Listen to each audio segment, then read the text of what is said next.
Excusez-moi s'il vous plaît. Oui. Est-ce que vous avez 20 euros sur vous? Je pense que oui. D'accord, alors on va faire un truc.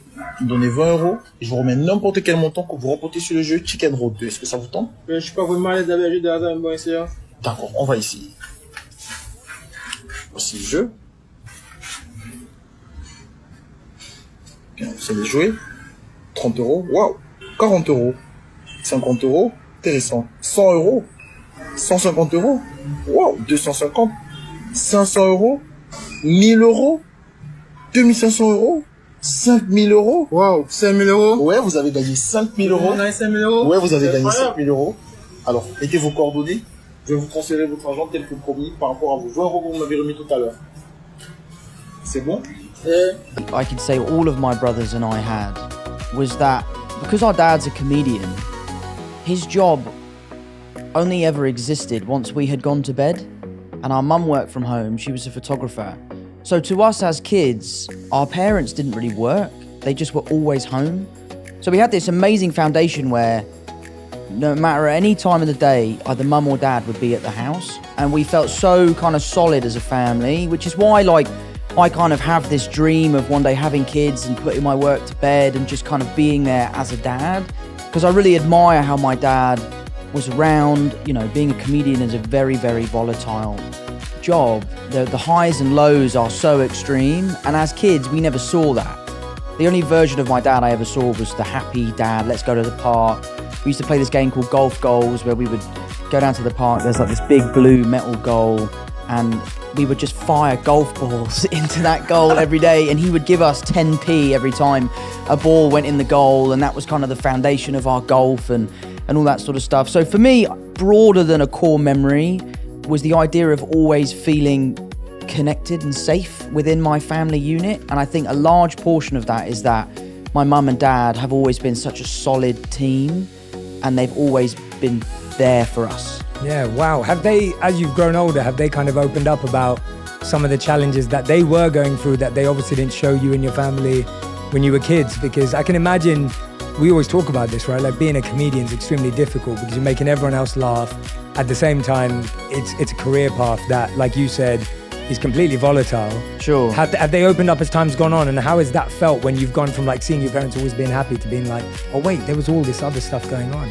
Absolutely they have. And it's not even sometimes things that they've told us. It's just things that we've grown up to recognise. As a young kid, you know, you're not looking to how's my mum feeling, how's my dad feeling. And now as an older person, you know, those are things I care about. I want to call my mum because I know it will brighten her day. So that's all part of growing up, I guess. So seeing the way in which my dad's job affects him or my dad's job affects my mum is something we've all sort of come to terms with, and he's amazing at it. I mean, to be honest, I say affect, it doesn't really affect anyone. He's so good at handling it, which is a lot of why I feel like I am the way I am.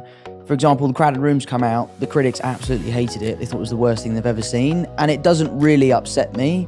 And I think a large part of my feeling towards that has come from my dad being able to do a gig, the gig not going well, him brushing it off his shoulder and just right onto the next one. Yeah, wow. And first of all, I want to point that out as well. So I've been watching The Crowded Room. Right. And me and my wife have been watching it together and we were actually really enjoying it. Good, thank and you. so like, we're actually loving it because I love a show that has mystery. Sure. That's trying to like get me to figure it out and get me to think about it. I'm kind of confused and I love stuff like that. Like I'm a massive Christopher Nolan fan. Yeah, absolutely. So all my favorite movies are Nolan movies, and the reason why I love them is because I have no idea what's going on. Sure. And that's and you got to figure it out. And you got to figure it out. And I love puzzles, and I love escape rooms, and I love anything an escape room. Yeah, I love anything that's got me thinking, what is going on here, and why can't I figure it out? Mate, do you know what you should watch? I admittedly watch it to go to sleep if I'm ever feeling stressed or like overstimulated. I watch this guy called Chris Ramsey. He's like a YouTube guy. He's a magician. But I just watch him solve puzzles. He like buys these Japanese like handcrafted puzzle boxes and he just solves them. And I've started buying them and they come to the house and you sit down for 4 hours, put it down, pick it up and try and solve this puzzle and it's amazing. Are you any good at them? No, I'm terrible at them, mate. I'm absolutely terrible. I've had an unsolved Rubik's Cube since I was like 11. But yeah, so I watch his videos because there's just something about like the sound of the wood. I'm a carpenter, so I love like craftsmanship and that sort of stuff. So I love the way that these pieces are put together. So watching him solve the puzzles, I find so relaxing. Yeah, I think for so many of us, getting bad reviews, perceptions, people talking about us, whatever that may be, whatever scale we live at, can actually affect us. Sure. And you saying that actually seeing your dad, seeing him shrug it off and seeing him move on actually really helped him. Do you think that you've been able to create a bit more of a skill around that now, or is it something that happens naturally for you? Because I'm guessing that there's a lot of people who are listening and watching going, Tom, that's pretty amazing that you can do that at your scale and your level. But, I'm still affected by that, or I really struggle when my mate says something. Like, I know the number one thing I hear is like, most people don't chase their dreams because they're scared of what their mates will say, let alone what the world will say. Yeah, like I had this I was flying back last night, as I was telling you. So I was on a plane from DC to London last night, and the air hostess, she was wonderful. Her name was Jeanette. She said to me, she was like, Jay, I really want to start a YouTube channel, but you just got to block out what your friends are going to say, right? And she was just worried about it. So that it's a very real thing. So I guess, have you kind of figured out a little formula for it, or is it just natural because you saw your dad and it's become easier that way? I think it's a little bit of both, really. I think it's something you definitely get better at. I'm really lucky that I have an incredibly strong group of friends. Like, one of my best mates just called me up earlier to say he'd seen the 5th episode, and he's like, I know what happens in the show and I'm still loving it. The people I'm watching it with have no idea what's going on, but they can't wait for the next one. Yeah. So, I really, really hold high the opinions of people that I really care about. I'm also really lucky to have an amazing group of fans who are so supportive. They are diehard, they are there day one, and that makes me feel really good. But I do think a lot of my lessons in life have come from my dad, and the ways that he can deal with things that he hasn't done very well in the past, that he's passed on to me. And I live by this really...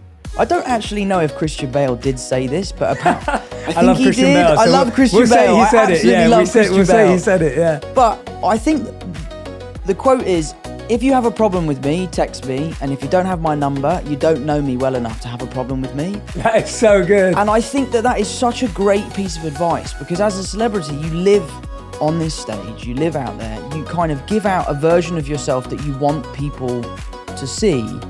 And that can be the version of yourself that they can have a problem with or they can love. And there is I feel like I'm quite authentic in my public persona, but I just try to really care about what my family thinks, what my friends think, what the people in my local community think. I live in Kingston, I know everyone that lives there. I can't walk 5 feet without bumping into one of my mum's friends. So it's something I've been working on. I try my best to not let that stuff affect me. It does. Yeah, of course. I'm not cold-hearted or anything like that. It does affect me, but I just try to move on and focus on the positives. Yeah, absolutely, absolutely. What was did you ever see your dad deal with everything and you thought, wow, that was incredible? Like, was there anything specific that you remember that, like, seeing him, like, tackle something and you thought, wow, that really impressed me, even if it was something really small in hindsight? I think the thing I admire most about my dad is his resilience. He's someone who has had an incredibly successful career in his earlier life, and then later in life his career sort of plateaued and he struggled, and he's never stopped.